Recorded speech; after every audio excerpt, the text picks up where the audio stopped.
اعوذ باللہ من الشیطان الرجیم بسم اللہ الرحمن الرحیم الحمد للہ رب العالمین والصلاة والسلام علی سید الانبیاء والمرسلین وعلی آلہ واصحابہ واہل بیتہ وذریاتہ اجمعین والعاقبۃ للمتقین۔ معزز حاضرین کرام، آج 3 جمادی الاولیٰ ہے اور ہم اللہ تبارک و تعالیٰ کے فضل و کرم سے جامع مسجد یاسین آباد میں قرآن کی تفسیر کا افتتاح کر رہے ہیں۔ بلا تردید قرآن مجید فرقان حمید کی تلاوت میں سب سے پہلے اعوذ باللہ من الشیطان الرجیم پڑھا جاتا ہے۔ تو یہ دیکھنے میں تو 3-4 الفاظ ہیں، لیکن ہمیں اسے کیوں پڑھنے کا حکم دیا گیا، کیوں پڑھتے ہیں، اس کی تفسیر کیا ہے اور اس کے کیا فوائد ہیں، تو انشاءاللہ تبارک و تعالیٰ آج میں مختصر اس پر گفتگو کروں گا اور اللہ کی توفیق سے آئندہ ہفتے ہم بسم اللہ الرحمن الرحیم اور اس کے بعد پھر سورہ فاتحہ کی ابتدا کریں گے۔ تو اعوذ باللہ من الشیطان الرجیم کا لفظی ترجمہ تو یوں کیا جاتا ہے کہ پناہ مانگتا ہوں میں اللہ تبارک و تعالیٰ سے شیطان مردود کی شر سے، پناہ مانگتا ہوں میں اللہ تعالیٰ کی شیطان مردود کی شر سے۔ تو کیوں پڑھا جاتا ہے؟ تو اس میں سب سے پہلے تو یہ کہ اللہ تبارک و تعالیٰ نے خود قرآن مجید فرقان حمید میں اس کا ہمیں حکم دیا اور ارشاد فرمایا، تو وَإِذَا قَرَأْتَ الْقُرْآنَ فَاسْتَعِذْ بِاللَّهِ مِنَ الشَّيْطَانِ الرَّجِيمِ، کہ جب تم قرآن پاک پڑھنے کا ارادہ کرو تو تم اللہ تبارک و تعالیٰ سے تعوذ کرو، اللہ کی پناہ طلب کرو میرے شیطان الرجیم، دھتکارے ہوئے شیطان سے۔ دوسری بات یہ کہ خود نبی علیہ السلام کی سنت مبارکہ یہی رہی، تمام صحابہ کرام، تابعین کرام، تو یوں یہ اجماع امت بھی ثابت ہے، رسول اللہ صلی اللہ علیہ وسلم کی سنت مبارکہ بھی رہی۔ اور اس کی حکمتیں ہیں بے شمار، اس میں سے ایک حکمت یہ بیان کی جاتی ہے کہ نماز پڑھنے کے لیے وضو کیا جاتا ہے، اور وہ وضو جسم کی ناپاکی کو دور کرتا ہے، اس کی پلیدی کو دور کر دیتا ہے۔ اسی طرح جب انسان اللہ تبارک و تعالیٰ کا کلام پڑھنا چاہتا ہے تو اپنے زبان اور دل کی ناپاکی کو، پلیدی کو دور کرنے کے لیے اعوذ باللہ من الشیطان الرجیم سے ابتدا کرتا ہے۔ پھر چونکہ اللہ تبارک و تعالیٰ جو بارگاہ میں ہم کرانی ہوتی ہے، جو قرآن مجید اللہ کا کلام ہے اور اس کو پڑھنا گویا کہ اللہ تعالیٰ سے بات چیت کرنا ہے، تو یہ اللہ تبارک و تعالیٰ کی بارگاہ کے آداب میں سے ہے کہ جب اللہ تعالیٰ کی بارگاہ میں حاضر ہونا چاہتے ہو تو اس کے آداب کا جانا ہے۔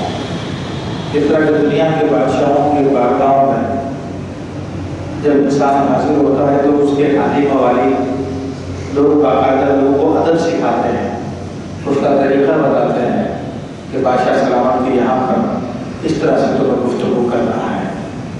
تو اسی طرح اللہ جل شانہ جو تمام بادشاہوں کا بادشاہ ہے، جو شہنشاہ کل ہے، اس کی بارگاہ کے آداب ہیں، اور اس کی بارگاہ کے آداب میں سے گفتگو سے پہلے اعوذ باللہ من الشیطان الرجیم پڑھ لینا ہے۔ اب اس کی تفسیر کی طرف ہم آتے ہیں، تو یہ اعوذ باللہ، اعوذ میں پناہ طلب کرتا ہوں، یہ اعوذ سے ماخوذ ہے، اور اعوذ کا معنی پناہ طلب کرنا ہے، التجا کرنا ہے۔ دوسرا معنی ہے ملانا، تو گویا کہ جب انسان کہتا ہے اعوذ باللہ تو اس کا معنی اگر پہلے اعتبار سے دیکھا جائے تو بنے گا میں اللہ کی پناہ طلب کرتا ہوں، یا میں اللہ تعالیٰ سے التجا کرتا ہوں۔ اور اگر ملانے کے اعتبار سے دیکھا جائے تو یعنی میں اپنے آپ کو اللہ کی رحمت سے ملاتا ہوں۔ تو ہمیں ابتدا میں اعوذ باللہ سے یہ درس دیا گیا، اور اللہ انشاءاللہ تعالیٰ یہ اس میں ذات ہے، اور اس کے بارے میں ہم تفصیلی گفتگو بسم اللہ الرحمن الرحیم پر جب کریں گے تو اس میں انشاءاللہ اس کے بارے میں تفصیلی گفتگو کریں گے۔ فرمایا کہ من الشیطان الرجیم، الشیطان یہ ویسے تو ابلیس کو کہا جاتا ہے، لیکن اس کا معنی کیا ہے؟ تو بزرگ لکھتے ہیں، مفسرین لکھتے ہیں یا تو یہ شیطانہ سے محفوظ ہے، شین پوائنٹ نون شیطان، یا پھر یہ شین یا پا شیدن سے محفوظ ہے۔ اور شیطانہ اگر لیا جائے تو شیطانہ کا معنی ہے دور کرنا۔ اب اس اعتبار سے ہم شیطان کو دیکھیں، اس کا اصل نام تو ابلیس ہے، شیطان اس کی ایک صفت ہے۔ یہ میں وضاحت کر دوں کہ اردو میں تو صفت عام طور پہ کسی کی اچھائی کو کہتے ہیں، لیکن عربی زبان میں صفت سے مراد کسی کی اچھائی یا برائی دونوں کے لیے صفت کا لفظ استعمال کیا جاتا ہے۔ تو یہ شیطان کی ایک صفت ہے، ابلیس کی ایک صفت ہے شیطان۔ تو اگر ہم اس کو شیطانہ سے لیں تو اس کا مطلب ہوگا کہ وہ دلدارا ہوگا، اس کا مطلب ہوگا کہ وہ دور ہے۔ کس چیز سے دور ہے؟ وہ اللہ کی رحمت سے دور ہے، وہ نکالا ہوا ہے۔ اگر اس کا معنی شیدن سے، شید کا مطلب ہوتا ہے نکالا ہوا، تو بلا شبہ اللہ نے شیطان کو جنت سے نکالا، فرماتے فخرج کہ تم یہاں سے نکل جاؤ۔ تو اس اعتبار سے شیطان کا جو لفظی معنی بنتا ہے وہ نکالا ہوا، دور کیا ہوا، اللہ کے رحمت سے دور کیا ہوا بنتا ہے۔ پھر الرجیم لایا گیا، من الشیطان الرجیم۔ الرجیم یہ رجیم اور رجمہ سے ہے، اور رجم کہتے ہیں دھتکارنا یا پتھر مار کے سنسار کرنا۔ تو ابلیس کی یہ ایک صفت بتائی گئی، شیطان کی ایک صفت بتائی گئی کہ وہ ایسا شیطان ہے جو دھتکارا ہوا ہے۔ تو اب اس کا معنی اگر ہم وہ لیں جناب دھتکارا ہوا ہے تو اسے اللہ نے دھتکار دیا، اپنے رحمت سے نکال دیا۔ اور رجیم کا ایک معنی لعنت کیا ہوا بھی ہے، تو یعنی وہ شیطان جس پہ لعنت کی گئی ہے۔ تو قرآن مجید فرمایا امین میں اللہ تعالیٰ نے فرمایا کہ تجھ پہ قیامت تک کے لیے لعنت ہے۔ تو اس اعتبار سے بھی یہ شیطان کی صفت بنتی ہے۔ تو گویا جب ایک مسلمان کہتا ہے اعوذ باللہ من الشیطان الرجیم، تو واضح لفظوں میں، آسان لفظوں میں وہ یوں کہتا ہے کہ میں اللہ تعالیٰ کی پناہ طلب کرتا ہوں من الشیطان الرجیم، دھتکارے ہوئے شیطان سے۔ یہ تو میں نے درسی اعتبار سے آپ کے سامنے تجزیہ کیا۔ اب ہم آگے چلتے ہیں، مفسرین اس بارے میں ارشاد فرماتے ہیں کہ انسان دنیا میں مختلف مصیبتوں میں گرفتار ہوتا ہے، اور چھوٹی مصیبت ہوتی ہے تو چھوٹی مدد طلب کرتا ہے، اور بڑی مصیبت ہوتی ہے تو زیادہ طاقتور کو طلب کرتا ہے کہ جو اس کو اس مصیبت سے نکال سکے۔ اور چھوٹا موٹا کوئی جھگڑا ہو تو پولیس والے آ کر اس معاملے کو حل کر دیتے ہیں، لیکن اگر جھگڑا کوئی بڑی نوعیت کا ہو تو پھر اس کو حل کرنے کے لیے ڈپٹی کمشنر، آئی جی او، یہ ہو بڑے لیول کے لوگ آتے ہیں۔ تو اس دنیاوی معاملات میں انسان کا سب سے بڑا دشمن شیطان ہے۔ جو اس کو حق کے راستے سے بھٹکاتا ہے۔ اللہ تبارک و تعالیٰ اس کے بارے میں ارشاد فرماتا ہے ان الشیطان للانسان عدو مبین، کہ بے شک شیطان انسان کا کھلا ہوا دشمن ہے، اور یہ دشمن اتنا طاقتور دشمن ہے کہ انسان اپنے ظاہری معاملات کو دیکھے تو اس سے مقابلہ نہیں کر پاتا۔ تو بڑی حیرت کی بات یہ ہے کہ وہ ہم کو دیکھتا ہے، ہم اس کو دیکھ نہیں پاتے، اور وہ حدیث شریف کے مطابق ان الشیطان فی الانسان یجری کمجرى الدم، کہ شیطان انسان میں خون کے بہاؤ کے ساتھ دوڑتا ہے۔ تو اتنا خطرناک دشمن جس کو ہر قسم کے اختیارات دیے گئے ہیں، اور وہ اتنا نزدیک ہے کہ ہمارے خون میں دوڑتا ہے، اور اتنا قریب ہونے کے باوجود ہمیں نظر نہیں آتا۔ تو اس سے مقابلے کی انسان کے پاس کوئی صورت نظر نہیں آتی کہ وہ اپنی طاقتوں کے ذریعے اس سے مقابلہ کر رہے ہیں۔ تو بہت طاقتور دشمن ہے۔ تو ہمیں تعلیم دی گئی ہے کہ جتنا طاقتور دشمن ہے تو اس سے زیادہ طاقتور کی پناہ طلب کرو۔ یہ اعوذ باللہ من الشیطان الرجیم ہمیں اس لیے تعلیم کیا گیا تاکہ اس بکار ملعون طاقتور دشمن سے بچنے کے لیے ہم اپنے رب کریم کی پناہ طلب کر لیں۔ جب رب کریم کی پناہ طلب کر لیں گے تو انشاءاللہ تبارک و تعالی یہ بکار اور طاقتور دشمن ہمارا کچھ نہیں بگاڑ سکے گا۔ پھر دوسری بات یہ ہے، علماء فرماتے ہیں کہ شیطان سے ہمیں ڈائریکٹ مقابلہ کرنے کے لیے نہیں کہا گیا، کیونکہ اس سے مقابلہ بہت بھاری مشکل ہے، بلکہ ہمیں رب کی پناہ طلب کرنے کا حکم دیا گیا ہے۔ اس کی مثال ایسے ہی ہے کہ جیسے آپ کسی صاحب سے ملنے کے لیے جائیں، اپنے دوست احباب سے، جب اس کے گھر پہ پہنچے تو اس کا کتا آپ پہ بھونکنا شروع کر دیں تو کیا آپ کتے سے مقابلہ کرنا شروع کر دیں؟ نہیں، کوئی عقل مند ایسا نہیں کرے گا۔ کتے سے مقابلہ کرنے کے بجائے کتے کے مالک کو بلایا جائے گا، کتے کا مالک آئے گا، وہ کتے کو اشارہ کر دے گا تو آپ کتے کی شخصیت بن جائیں گے۔ تو ایسے ہی شیطان بھی دھتکارا ہوا ہے، اس کی مثال بھی دھتکارے ہوئے کتے کی سی ہے۔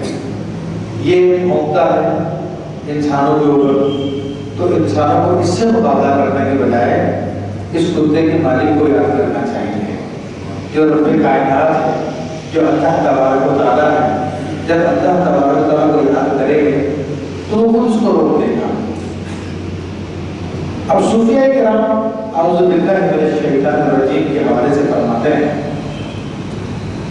کہ یہ جو کہا گیا کہ میں اللہ کی پناہ طلب کرتا ہوں شیطان مردود کی شر سے، دھتکارے ہوئے شیطان کی شر سے، تو یہ کہتے ہیں کہ شیطان کا وجود ہے، وہ ابلیس ہے، وہ حقیقت ہے، لیکن شیطان سے مراد ہر وہ طاقت ہے، ہر وہ قوت ہے جو انسان کو اللہ کی یاد سے غافل کر دے، اللہ کی یاد سے دور کر دے۔ اب اللہ کی یاد سے دور کرنے والی چیزیں کتنی ہیں؟ تو میرے بھائیوں، سب سے بڑا دشمن تو خود ہمارا نفس ہے۔ یہ آسائشوں کا عادی ہوتا ہے، یہ طبعاً کافر پیدا کیا گیا ہے، اور اس کے بارے میں سیدنا ابراہیم علیہ السلام، حضرت یوسف علیہ السلام کا قول ہدایت کیا گیا قرآن مجید فرمایا حمید ہے وَمَا أُبَرِّئُ النَّفْسَ إِنَّ النَّفْسَ لَأَمَّارَةٌ بِالسُّوءِ، کہ میں اپنے نفس سے بری نہیں ہوں، بے شک نفس تو ضرور برائی کا حکم دیتا ہے، تو اس کی جبیت میں برائی ہے، تو یہ نفس ہمارے ساتھ ہے اور مختلف قسم کی گناہوں کی طرف ہمیں اڑاتا ہے۔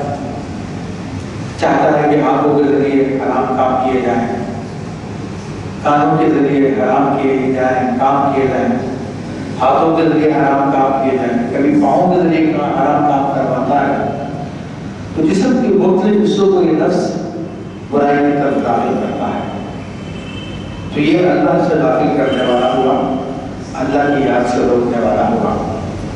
اسی طرح شیطان ہے، وہ بھی ہمارا خدا و دشمن ہے، وہ بھی ہمیں اللہ کی یاد سے غافل کرتا ہے، اللہ کی یاد سے روکتا ہے۔ اسی طرح دنیا ہے، یہ دنیا بھی ہمیں اپنی طرف مائل کرتی ہے، اس کی طرف آنکھوں کو خیرہ کر دیتی ہے۔ لوگ دنیا کی محبت میں اونچی اونچی بلڈنگیں بنانے لگ جاتے ہیں، اپنے انداز کو، اپنے ادوار کو ہر وقت سجانے کی کوشش کرتے رہتے ہیں، تو یہ دنیا بھی ایک انسان کو اللہ کی راہ سے روکنے والی ہے۔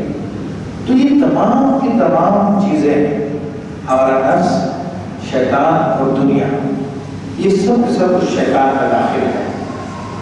تو جب بندہ اپنے رب کریم سے پناہ طلب کرتا ہے، اے رب کریم میں تجھ سے تیری پناہ طلب کرتا ہوں شیطان کے شر سے، تو اس سے مراد یہ ہے کہ اپنے نفس کے شر سے، شیطان کے شر سے، ابلیس کے شر سے اور دنیا کے شر سے تیری پناہ طلب کرتا ہوں۔ تو یہ اس کا معنی ہے، اور اس لیے ہمیں اس کو پڑھنے کا حکم دیا گیا ہے۔ پھر اس کے بعد اس کے کیا فوائد ہیں، تو اس کے فوائد بے شمار ہیں۔ اسی لیے قرآن مجید فرقان حمید میں انبیاء کرام علیہ السلام کے حوالے سے بیان کیا گیا کہ وہ بھی اعوذ باللہ پڑھا کرتے تھے۔ اللہ کے اولیاء کرام کے حوالے سے، حضرت مریم کے حوالے سے ذکر کیا گیا کہ جب انہوں نے جبریل علیہ السلام کو ایک انسانی صورت میں تنہائی میں دیکھا تو انہوں نے اللہ کی پناہ طلب کی، تو اللہ نے اپنے نیک بندوں کا ایک ترجمہ قرآن میں بیان کیا ہے کہ وہ مختلف مواقع پر اللہ کی پناہ طلب کیا کرتے ہیں۔ تو اس کی ہمیں بھی تعریف دی گئی۔ نبی کریم رؤوف الرحیم صلی اللہ علیہ وسلم حسنین کریمین پر تعوذ پڑھ کر دم کیا کرتے تھے اور فرماتے تھے کہ یہ سیدنا ابراہیم علیہ السلام کا طریقہ کار ہے کہ وہ اپنے دونوں بیٹے حضرت اسحاق اور حضرت اسماعیل علیہ السلام پر تعوذ پڑھ کے دم کیا کرتے تھے۔ پھر اللہ تبارک و تعالیٰ نے اپنے حبیب علیہ السلام کو کئی مرتبہ یہ تعوذ پڑھنے کا حکم دیا، اعوذ باللہ پڑھنے کا حکم دیا۔ آپ دیکھ لیجیے قل اعوذ برب الفلق، قل اعوذ برب الناس اور دیگر موقع پہ حکم دیا گیا۔ پھر نبی کریم رؤوف الرحیم صلی اللہ علیہ وسلم نے ہمیں اس کی خصوصی تعلیم دی، اس کے خصوصی فضائل بیان کیے۔ مشکوٰۃ شریف میں روایت ہے، دیگر کتب میں ہے کہ نبی کریم صلی اللہ علیہ وسلم کا فرمان مبارک ہے کہ جو صبح و شام 3 مرتبہ اعوذ بکلمات اللہ التامات من شر ما خلق پڑھ لیا کرے تو وہ تمام زہریلی چیزوں سے محفوظ ہو جاتا ہے۔ یہ سانپ، بچھو وغیرہ دیگر چیزیں اس کو نہیں پریشان کرنا۔ نظر کے لیے نبی علیہ السلام جو حسنین کریمین پہ دم فرمایا کرتے تھے، اس کے الفاظ یہ تھے اعوذ بکلمات اللہ التامات من شر کل شیطان وحامۃ وعین ناقہ، تو وقال علیہ السلام۔ تو یہ الفاظ آپ نے تعریف فرمائے، اس میں اعوذ بکلمات اللہ التامات زبی کو واپس آتا ہے۔ اسی طرح حدیث شریف میں آتا ہے کہ جو اعوذ باللہ السمیع العلیم من الشیطان الرجیم 3 مرتبہ پڑھے اور اس کے بعد پھر بسم اللہ الرحمن الرحیم پڑھے اور سورہ حشر کی آخری آیات پڑھے، صبح پڑھے تو شام تک 70,000 فرشتے اس کے لیے دعائیں مغفرت کرتے ہیں، اور اس دن بن جائے تو وہ شہید ہے، اور شام کو پڑھے تو صبح تک یہی ثواب ہے۔ تو یہ دیکھیں تعوذ کا کتنی آئی فضیلت بیان کی گئی ہے، اور بھی اتنی احادیث مبارکہ ہیں ایک حدیث شریف آتا ہے، یعنی نبی علیہ السلام نے ہمیں دعا سکھائی، وہ فرمایا کہ اللہم انی اعوذ بک من الہم والحزن، اعوذ بک من العجز والکسل، اعوذ بک من الجبن والبخل، اعوذ بک من غلبۃ الدین وقہر الرجال۔ تو جو آدمی صبح شام اس دعا کو پڑھنے کا عادی ہے تو اللہ تبارک و تعالیٰ اسے مشتری سے بچاتا ہے، اسے بخل سے بچاتا ہے، اسے لوگوں کے قہر و غلبے سے بچاتا ہے، اس کو ادائیگی قرض میں سہولت ہو جاتی ہے، اس کو مختلف پریشانیوں سے اللہ تبارک و تعالیٰ اس کی حفاظت فرماتا ہے۔ تو اعوذ باللہ من الشیطان الرجیم کے بارے میں، یہ تحفظ کے بارے میں محدثین نے باقاعدہ ابواب بنائے ہیں جن میں تحفظ کا یعنی اعوذ باللہ کی فضیلت بیان کی ہے۔ تو آپ اسلام کی اس بارے پر غور کیجیے کہ یہ کتنا اہم کلمہ ہے، کتنی اہم عبارت ہے، کہنے کوئی 4 لفظ ہے، اعوذ باللہ من الشیطان الرجیم، مگر اس میں دنیا و آخرت کی بھلائیاں سموئی گئی ہیں۔ اس میں سب سے عظیم فائدہ انسان کے لیے یہ ہے کہ جب بندہ اعوذ باللہ من الشیطان الرجیم پڑھتا ہے تو وہ اپنی نفس سے نکل کر، دنیا کے آسرے سے نکل کر، دیگر آسروں سے نکل کر وہ اللہ تبارک و تعالیٰ کی پناہ میں آتا ہے، اللہ سے اس کا رابطہ جڑ جاتا ہے، مل جاتا ہے۔ اور اسی لیے انسان کو پیدا کیا گیا ہے کہ وہ اپنے رب سے ملے، اپنے رب کو پہچانے۔ پھر دوسرا فائدہ یہ ہے کہ انسان جب اعوذ باللہ من الشیطان الرجیم پڑھتا ہے تو اپنی عاجزی کا اعتراف کرتا ہے، اپنی بندگی کا اعتراف کرتا ہے، اور اپنے رب کی بلندی کا اعتراف کرتا ہے، اپنے رب کی ربوبیت کا اعتراف کرتا ہے، اور اللہ کو یہ بات بہت پسند ہے کہ اس کا بندہ اس کے لیے عاجزی کرے۔ یہ چیز انسان کو حاصل ہوتی ہے۔ یہاں پر ایک بات میں وضاحت کر کے بات کو ختم کرتا ہوں کہ اعوذ باللہ سے انسان اللہ کی پناہ طلب کرتا ہے تو ممکن ہے کسی کے ذہن میں یہ اعتراض آئے کہ جناب جو ہم پیروں کے پاس دعا کروانے کے لیے جاتے ہیں یا تعویذ لینے کے لیے جاتے ہیں تو پھر تو یہ اعوذ باللہ کے تعلیمات کے خلاف ہو، کیونکہ وہ تو پیروں سے پھر مدد مانگنا ہوا، وہ دیگر لوگوں سے مدد مانگنا ہوا۔ تو اس کا جواب یہ ہے کہ یہ غلط وسوسہ ہے، یہ اعوذ باللہ کی تعلیمات کے خلاف نہیں ہے۔ کیونکہ دیکھیے اللہ تبارک و تعالیٰ رزاق ہے، وہ رزاق ہونے کے باوجود ہمیں اس نے رزق کے جو وسائل بتائے ہیں کہ ہم ضرورت مندوں کے دروازوں پہ جاتے ہیں، ضرورت مندوں کی دکانوں پہ جاتے ہیں، وہاں سے ہم لوگ نوکریاں کرتے ہیں، نوکریاں کرنے کے بعد پیسہ حاصل کرتے ہیں، اس کے بعد پھر کسی اور کے پاس جاتے ہیں، کسی دن جا کے ہم آٹا لیتے ہیں، کسی دن جا کر ہم جو لباس خریدتے ہیں، اور ایک سینکڑوں ہزاروں آدمی ایسے ہوتے ہیں جن کے پاس ہم مختلف کاموں کے لیے جاتے ہیں۔ تو کیا پھر یہ اللہ کی تعلیمات کے خلاف ہوا کہ رزاق تو اللہ تبارک و تعالیٰ ہے تو ہم دوسروں کے پاس کیوں جاتے ہیں؟ نہیں ہے، کوئی بھی اس کو نہیں کہے گا کہ یہ اس کے خلاف ہے، کیونکہ ہمارا عقیدہ یہی ہے کہ اصل رزاق تو اللہ تبارک و تعالیٰ ہے، باقی یہ سب کے سب ذرائع ہیں، یہ سب کے سب وسیلے ہیں۔ اسی طرح بندہ اگر اپنے مشکل میں اپنے پیر کے پاس جائے یا اولیاء کرام کے مزارات پہ جائے یا اللہ کے نبی سے یا اللہ کے نیک بندوں سے استطاعت کرے، ان سے ندا کرے، تو یہ اعوذ باللہ کے خلاف نہیں ہے، بلکہ حقیقتاً یہ اعوذ باللہ کے تحت ہے۔ اللہ تبارک و تعالیٰ ہمیں ہر قسم کی گمراہی سے بچائے اور قرآن حدیث اور قرآن حمید کی حقیقی تعلیمات حاصل کرنا ہے، اس پہ عمل کرنا ہے، اور اس کے پیغام کو دیگر لوگوں تک پہنچانے کی توفیق عطا فرمائے۔ آمین بجاہ نبی امین وما علینا الا البلاغ المبین۔